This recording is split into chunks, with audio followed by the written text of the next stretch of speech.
In this video, I will be discussing regarding the trace distance. We have been discussing regarding quantum states and their density operator formalism.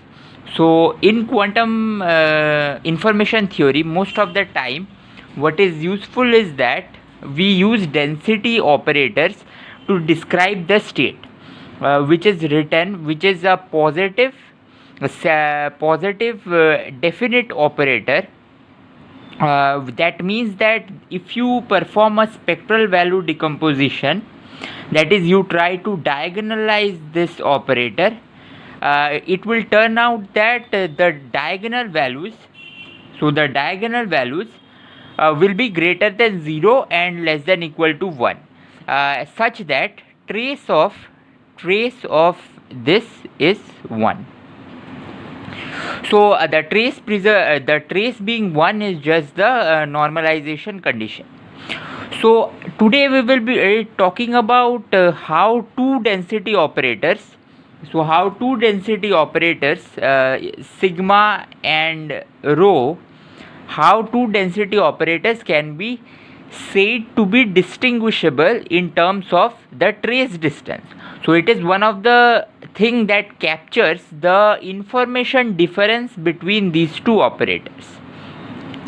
So for that, we first say that, as you see, quantum mechanics is all about probabilities, dealing with probabilities. So classically, if you have a probability sequence, so if you have two different probability sets, so this is one probability, so summation over x will be 1, and this is another qx, which is another probability. Then you can say that these two probability distributions, they differ in this sort of a sense of describing their difference. So you see, this is very nice. This is called the Kolmogorov distance or the classical trace distance. So what it does is that we take the mode of the probabilities and then we divide it by half and sum over all the probabilities. So here the x is an index. You could have like p1, p2, p3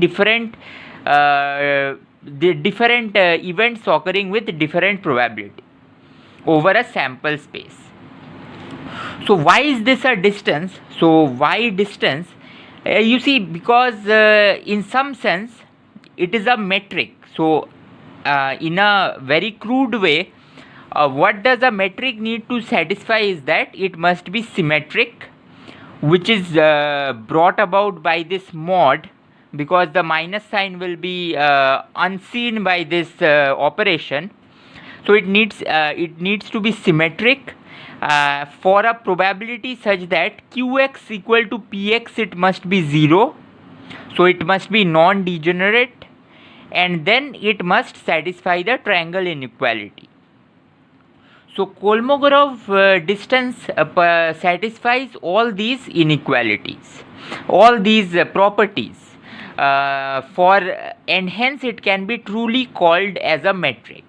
So in some sense, metric is a 0 to symmetric tensor, but we won't discuss in that formalism here.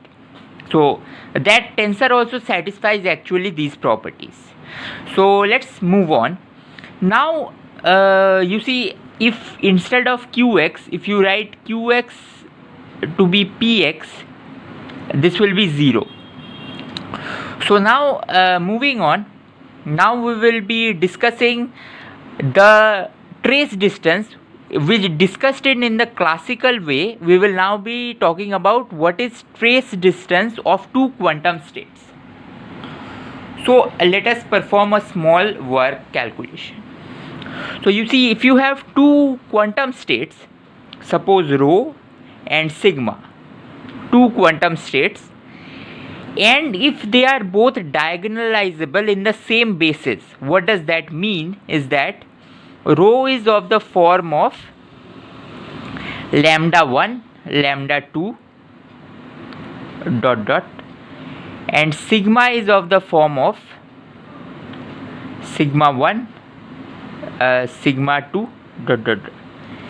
But they are in the same basis, so the basis set of them is same. So rho can be written as summation over I lambda I.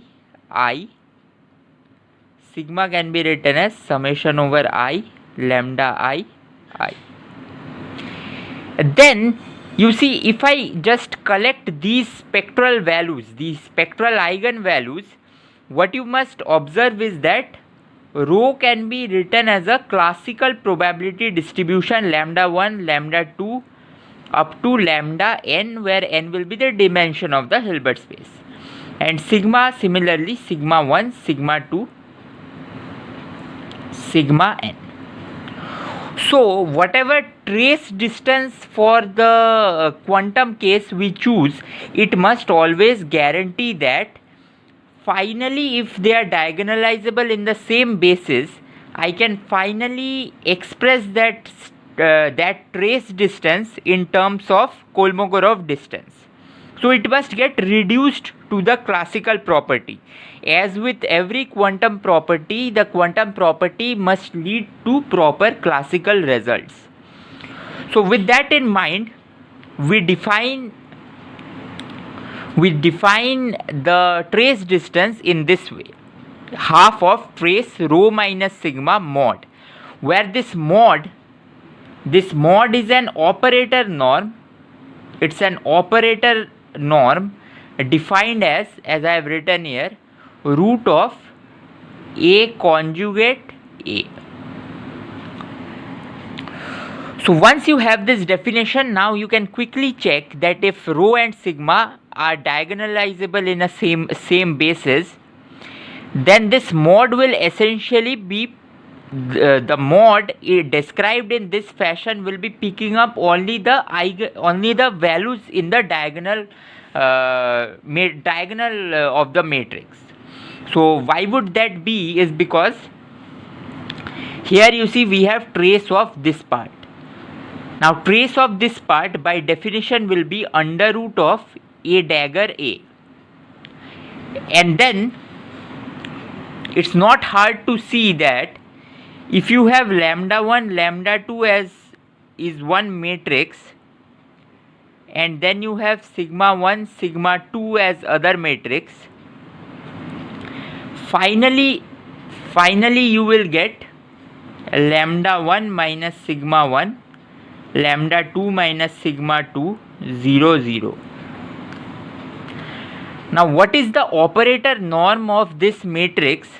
Will be multiplying this matrix by its conjugate and then taking the under root, and you will see exactly this will get the norm introduced. So that is the reason why it will finally reduce to the Kolmogorov distance formalism if the states are classical. So now let's move on and now discuss, once we have this nice description of states, now we can discuss the Bloch sphere case. So the Bloch sphere is also an example. What is described in this example is that suppose you have two states, rho and sigma triddle. They are the states corresponding to the qubit, and then they can be written in this formalism. We have discussed this previously at the very first few videos of this series. And then you see these two vectors, vector r and vector n, these are the vectors of the Bloch's vector. So let me quickly remind you. So this is your Bloch sphere, and this vector that will point along the unit sphere will be the Bloch vector, which is also obtained by the Hopf fibration. Anyway, and this matrix sigma is the spin matrix in the direction of r hat. Now if you apply the formalism of the trace distance, so if you apply that formalism, let me try to do it quickly. So it is half of trace of norm of rho minus sigma. Now if I have I by 2, they will cancel, r minus n hat. So what I should get is half times half of trace of r hat minus n hat dot sigma. Now you see, now the point is what will be this, but this is very easy actually. So the point is n cap dot sigma is proportional to by a factor of h bar over 2 is proportional to the spin matrix spin operator in the n direction, and the spin operator is always diagonalizable with appropriate diagonal eigenvectors, and it will always have plus n and minus n as its eigenvalues. So that is what will finally, so I need to evaluate this quantity, but this part here is a Hermitian operator, the spin operator proportional to it, and finally the spin operator has in its diagonal values as the operator of the Bloch vector, is the norm of the Bloch vector, where this norm is in the sense of the norm in the Euclidean space.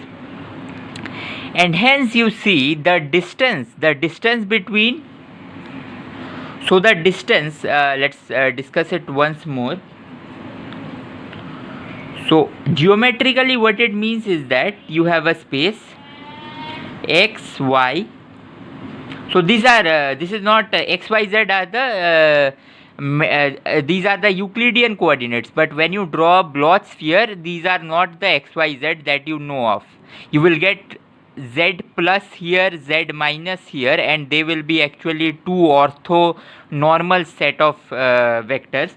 But the point is, if you have two states, one state here and another state here, the distance between the two states is exactly proportional to the Euclidean distance between the two Bloch vectors.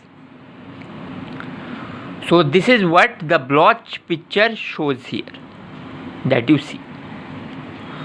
So now let's move on. So we are discussing the trace distance. We have seen that the trace distance truly reduces to the distance over a Euclidean metric as we know of in the case of two-dimensional qubit spaces.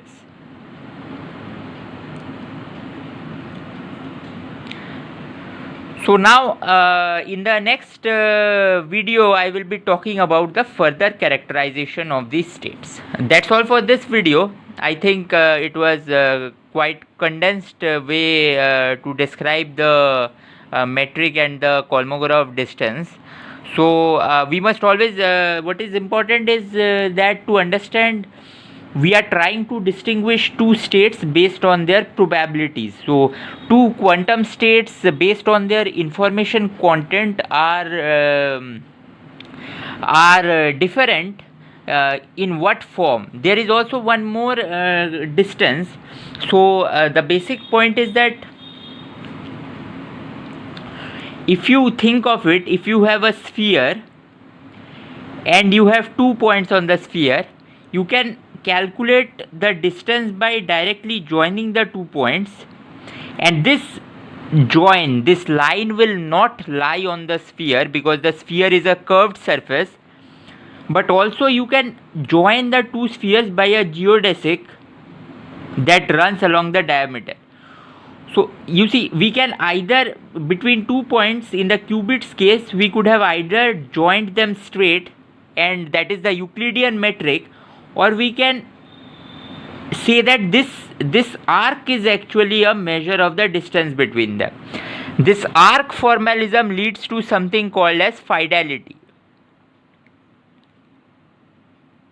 that we will see after a few more videos on this trace distance.